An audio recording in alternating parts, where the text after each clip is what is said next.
nuevamente, hermanos queridos, para traerle otra reflexión muy interesante y bajo el título ¿Por qué sufrimos los cristianos? ¿Por qué sufrimos los cristianos? Y el apóstol Pedro, en su primera carta, el capítulo 4, verso 16 nos dice: pero si alguno padece como cristiano, no se avergüence, sino glorifique a Dios por ello. Primera de Pedro 4:16. Este es uno de los temas más polémicos y de palpitante actualidad. El sufrimiento es tan viejo como la humanidad misma. Y este ha sido acompañante inevitable del ser humano en su fatigarse terreno. La gente no entiende, y lo más triste es que muchos cristianos no entienden que estamos viviendo en un mundo controlado por Satanás, óigalo bien, controlado por Satanás, que estamos viviendo y durmiendo en el campo de batalla de Satanás. Grábese esto en su mente. Esta es la premisa principal para entender la seriedad y el origen del sufrimiento. Entonces, ¿de dónde viene el mal? Innegablemente de Satanás. Esta criatura hecha por Dios, al rebelarse contra él, se convirtió de ángel de luz o luzbel, portador de luz, por Lucifer, ya que al ser expulsado de delante de Dios, su creador se convirtió en el gran enemigo no solo de Dios su creador, sino del mismo ser humano. Y desde entonces, desde el mismo huerto del Edén hasta el juicio final, estará tratando de arruinarlo todo. De ahí, por si alguien tenía alguna duda, que los hay por millones en los cristianos, ¿dónde está la fuente del mal? No la busque en otra parte. Entonces, cuando le toque sufrir, vea en este sufrimiento no a Dios azotándolo, sino al maligno mismo, engendro de todo mal, tratando de destruirlo todo. No así Dios, el autor de la fuente del bien, del amor y del bienestar del ser humano, y que estará toda una vida a nuestro alrededor custodiándonos por su misericordia y su omnipotencia. El propio Señor Jesucristo fue bien claro cuando nos dijo en Juan 10:10: el ladrón no viene, Satanás no viene sino para hurtar, matar y destruir. Yo he venido para que tengan vida y para que la tengan en abundancia. Juan 10:10, grábese ese texto. Hemos venido a este mundo con un propósito ideado por Dios mismo. Y el trabajo de Satanás no es otro que atentar día y noche para arruinar esos bellos planes de Dios con nuestra vida. Por eso hay tanta gente destruida en la iglesia. Pero Satanás fracasa porque a nosotros nadie nos toca, si no es por permisión divina. Así es que cuando le toque sufrir, no vea en esto a Dios sino al maligno, pero vea también la mano de Dios para sacarlo en victoria.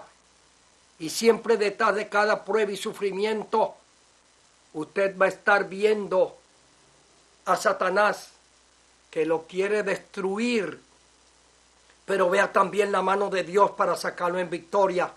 No importa la magnitud de este mal. La razón, cuando le toque sufrir, nunca le pregunte a Dios ¿por qué? Sino ¿para qué? El por qué acusa a Dios y lo hacemos culpable de nuestros males y nos sentimos infelices. El para qué le estamos diciendo a Dios: dime qué deseas tú de mi vida ¿Y para qué? Mejor lección contra el mal.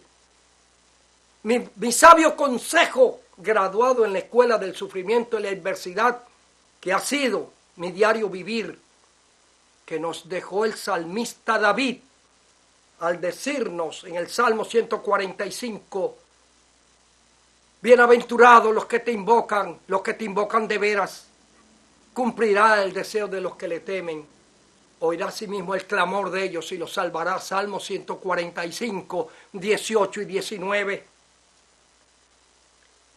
Esta es la gran bendición, que no hemos entendido que Satanás nos manda los males a granel, y la gran bendición es que Dios transforma esos males en bendiciones para crecer espiritualmente.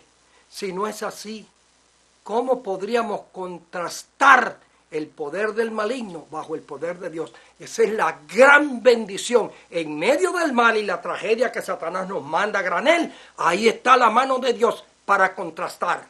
Porque la Biblia es bien clara al hablarnos de los sufrimientos de sus protagonistas y que se les convirtieron en bendiciones espirituales. Y tenemos un Job, el campeón de la fe. Este nos escribió en su libro el 5:7, pero como las chispas se levantan para volar por el aire, así nace el hombre para la aflicción.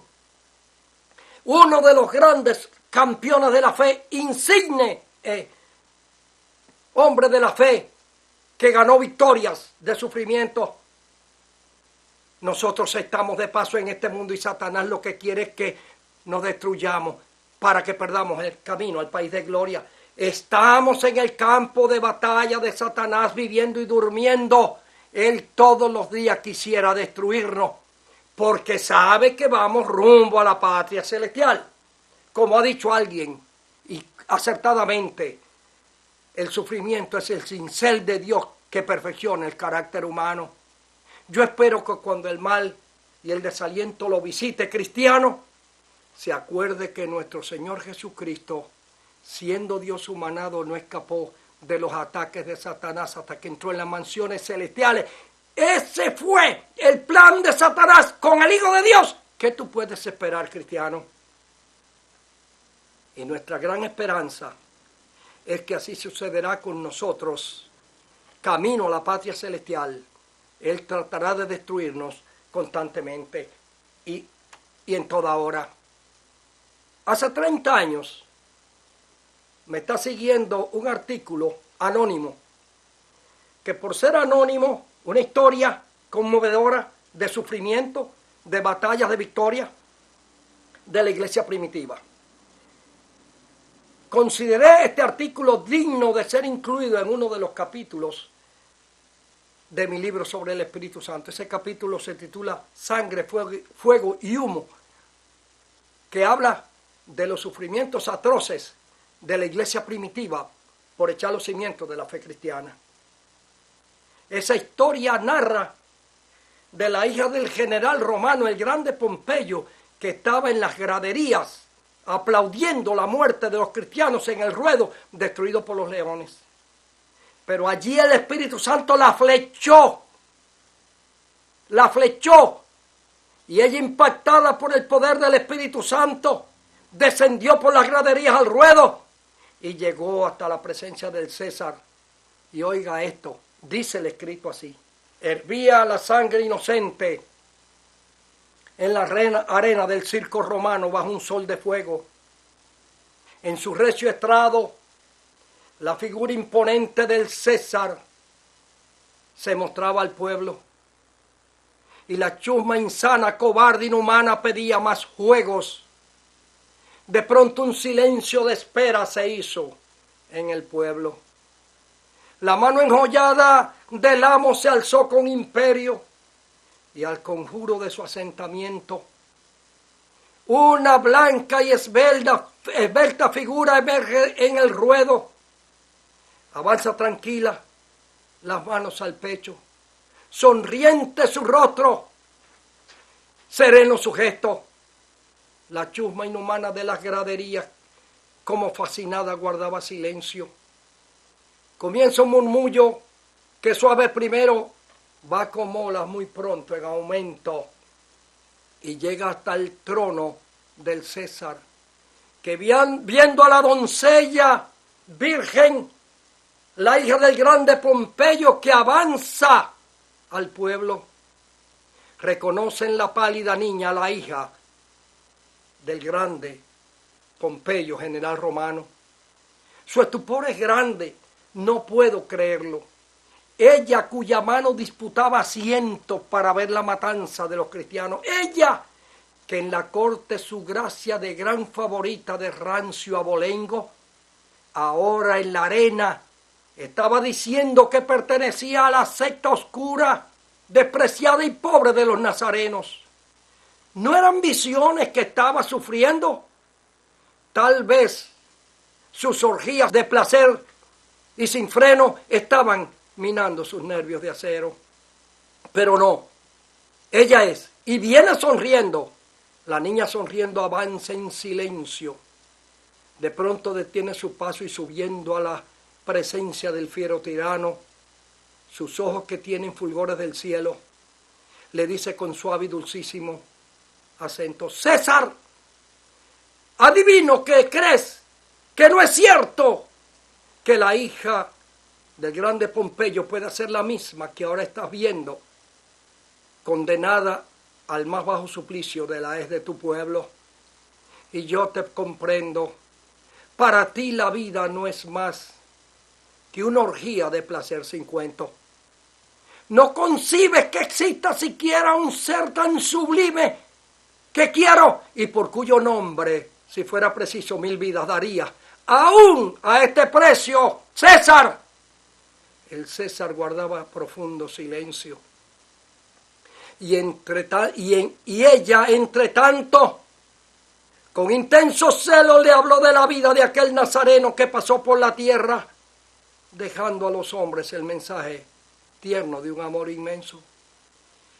El tirano callaba, como electrizado por el gran misterio. Guardó silencio la tierna y valiente cristiana. La ira del César rompió el gran silencio. ¡A las fieras! ¡A ella echadla! ¡Está loca! ¡Loca con su nazareno! Y ella le dijo: pues yo te perdono. Aún más, gracias César por enviarme al cielo. Pasaron apenas contados segundos de agónico duelo.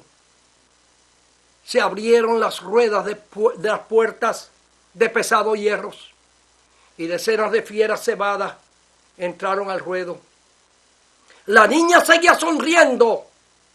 Apenas pasado un segundo de agónico duelo, la turba aplaudía su muerte en el ruedo, mientras en el cielo sus labios se abrían al cántico nuevo. Y el César, temblando ante la tierna niña del grande Pompeyo, decía en silencio: ¡qué grande habrá sido Jesús Nazareno si esta tierna niña ha muerto por verlo! ¿Cómo te cae, cristiano? Tú que vives quejándote de la más mínima prueba o adversidad, ante estos sufrimientos tan terribles de los cristianos primitivos.